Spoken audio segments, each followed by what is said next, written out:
Have you ever felt anxious after realizing that you have just lost another hour, another day, another week, or another year of your life? In that case, this video is going to be just for you. Hi, this is your life coach, and today we are going to talk on a very important topic, productivity. This is a very fancy term, I think, already nowadays, and everybody have heard about it, maybe have heard some techniques or some stuff that never work.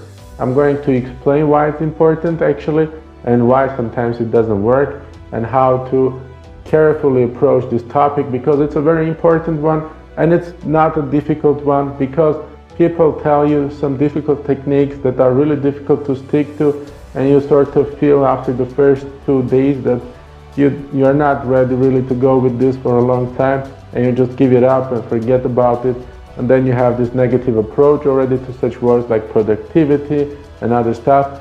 But this video is going to make it clear how to use this correctly, and not in a very difficult way, just doing it wisely, doing it in a knowledgeable way.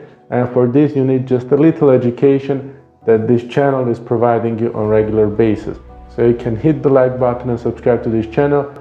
And without further ado, we are going to speak about our 7 steps how to learn and improve your productivity. Let's go. Step number 1 is going to be writing down your goals. I know you have heard this 1,000 times, but you should realize why you have to write down your goals. Because actually writing down your goals is nothing more but just thinking about your goals. This process makes you think about them, because when you need to write it down, you start organizing your thoughts, and you will notice that you start actually thinking about your goals. Because if you do not write them down, you don't even try to organize your thoughts, you don't even try to have these clear goals, and you do not see them in a written form, so you don't have this clear picture in your mind. You don't write it down because you are stupid or something, but you are writing it down to give you the time to ponder over it a little bit more. So, step number 1, write down all the goals that come to your mind. Do not limit yourself into writing anything, even if while writing you do realize this is not important, maybe you are lazy to do it. Put it down, put it on the paper. The other 6 steps are going to give you the insight why you need that. So, step number 1, put it down on the list. Step number 2, cut down on this list. So once we have already written everything down, everything that has come to your mind, we need to approach this systematically.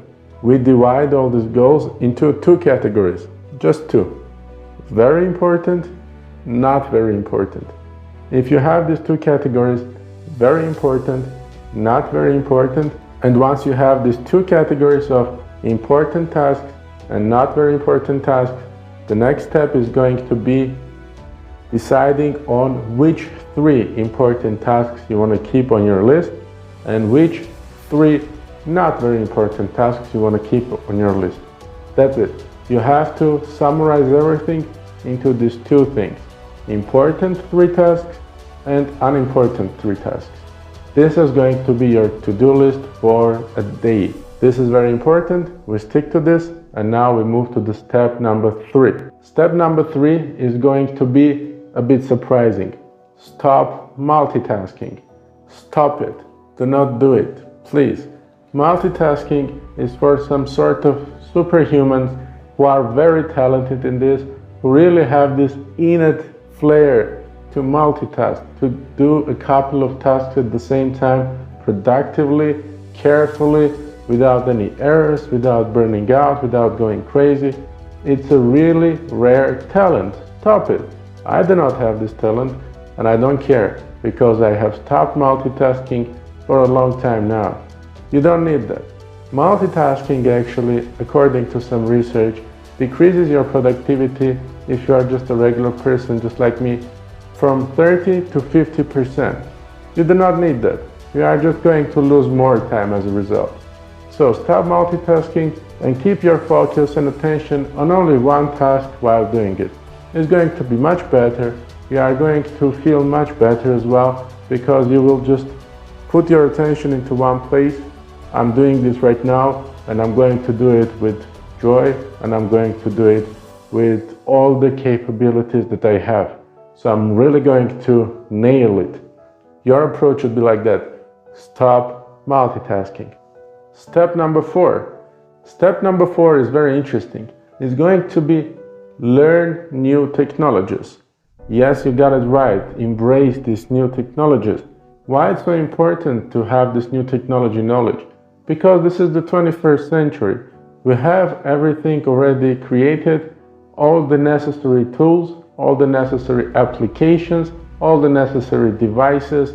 A lot of people have spent lots of time on developing this stuff according to some research, according to some experience, user experience improvements, and tons of things that you don't have to care about. All you have to care about that you want to be productive, so you need to organize your thoughts somewhere, you need to organize your tasks somewhere, learn technologies.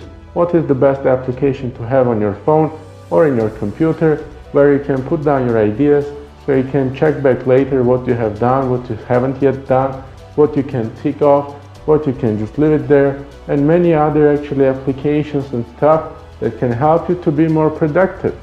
There are thousands of things out there, so don't be lazy. If you feel there are some tasks which you can automate, you don't have to do manually every time. Just go somewhere, search for this information, learn which applications can be useful, and just go with it. Do not be afraid of learning something new. Do not be a technophobe. Don't do it, please. 21st century, you want to be productive, you gotta know how to work with technologies correctly. Step number 5. Step number 5 is also quite interesting. It is all about self-education. Why self-education is important and how to do it correctly. Self-education is actually meant to give you this extra knowledge every day, even if it's for only 30 minutes or 1 hour or 10 minutes, really doesn't matter.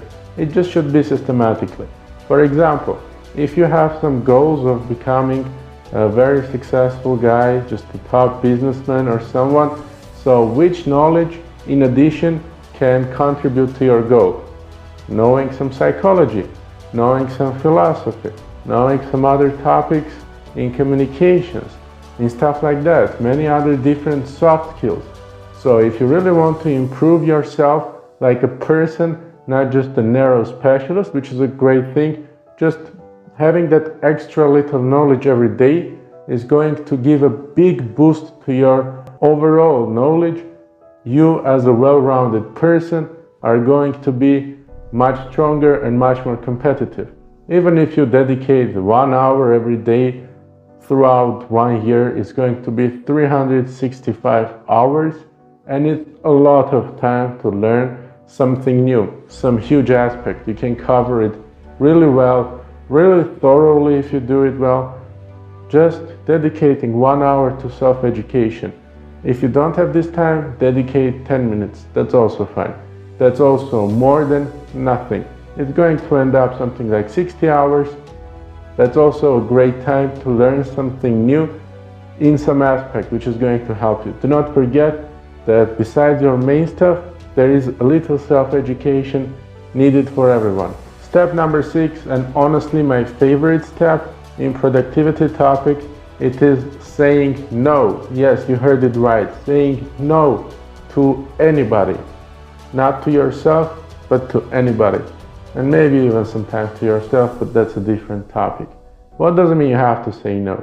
Saying no, it means if somebody wants to steal your time, as I call it, do not allow them to do it. Because these people do not realize that, for example, you have your goals, you have 3 main goals, 3 secondary goals that you have to accomplish this day, you have your little self-education that you want to do, or you want to learn something about new technologies, or self-education can be about new technologies, combining 2 points. So some guy says, hey, let's go grab some coffee in the evening and just have a nice walk somewhere, and you haven't accomplished your to-do list for this day yet. So it's not a good idea to say, yes, I'm up to it, because it's just going to waste your time. You're not going to get much out of this walk, and as a result, you will be again anxious that you haven't done whatever you needed to do. so you couldn't manage your tasks just because you couldn't say, no, I have some stuff to do. So be stronger. Be able to say no even to your relatives and friends, even to your loved ones. It doesn't mean you have to be rude. It doesn't mean you have to be antisocial, and it doesn't mean you have to tell them no all the time. Sometimes, whenever you really want to accomplish something and you are really feeling that somebody wants to see you, somebody wants to take your time, not for malicious purposes, just for good, nice purposes, they want to communicate with you because you're such an interesting guy, still say please. The next time, say it nicely, do not offend people, but the end result should be rejecting these offers that you do not want to be engaged in because you have something more important to do. So this is what step number 6 is all about. Say no, save your time. And now the most interesting, step number 7, the last one. Have time for recreation. Yes, after step number 6, you might think, hey, it doesn't make sense. You just said, say no to all this stuff, let's go have some walk or have some coffee. And now you tell me that I have to spend some time for recreation? Let me explain. When you say no in the moments when you really have to accomplish something, you are excited about it, or it's going to give you great results, or both at the same time. You are really craving to do whatever you want to do. So in this case, yes, you have to say people, please, no, next time. But whenever you have accomplished all your tasks, you are already okay. You have to dedicate some time for recreation. Super important.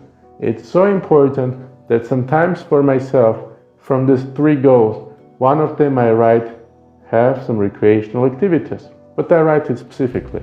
For example, I need to spend some time with my friends having some coffee. It's one of my important goals because recreation cannot be actually underestimated. Whoever underestimates recreation ends up burning out. You don't want to do that. I have 2 important goals, 3 not very important goals, and 1 more important goal of recreation. I leave the 3rd point sometimes for recreation, or it can be in my not very important goals, because this is part of you as a human being. We are not robots, we cannot just be productive 24/7. Productivity is nothing about being productive 24/7. That doesn't make sense. You have to be productive whenever you're working. You have to make some organized effort, and that's why we write down our goals, important, not important. That's why we have self-education, to understand how we can do it more effectively, so we are just increasing our efficiency. And as a result, our effectiveness with the time will go up. So all of that we are doing, we are productive, but we are still productive humans, not productive robots. And the difference between these 2, humans need recreation. Sometimes you just need to shut down your brain and say, that's it. I had it enough today, these 2 hours, 3 hours, this evening, whatever it is, I'm going to devote to my friends, to my loved ones, to my relatives, to myself. I'm going to binge watch this series that I have been craving to binge watch for a long time, but I always had some tasks to do. So that day will be the best part of your to-do list, recreation. Whenever you feel you are already anxious, you are already irritated, you are already a bit tired, exhausted, your motivation is low, you just go for recreational activities. So those are all the 7 steps that you have to follow for being productive throughout your day. And that's it. If you liked the video, make sure you hit the like button below and subscribe to the channel, because we are going to make systematic effects on improving our daily life. And the next video is going to be about habits and routines, so make sure you turn on the notification with the bell so you do not miss out on that. This was your life coach, and see you soon.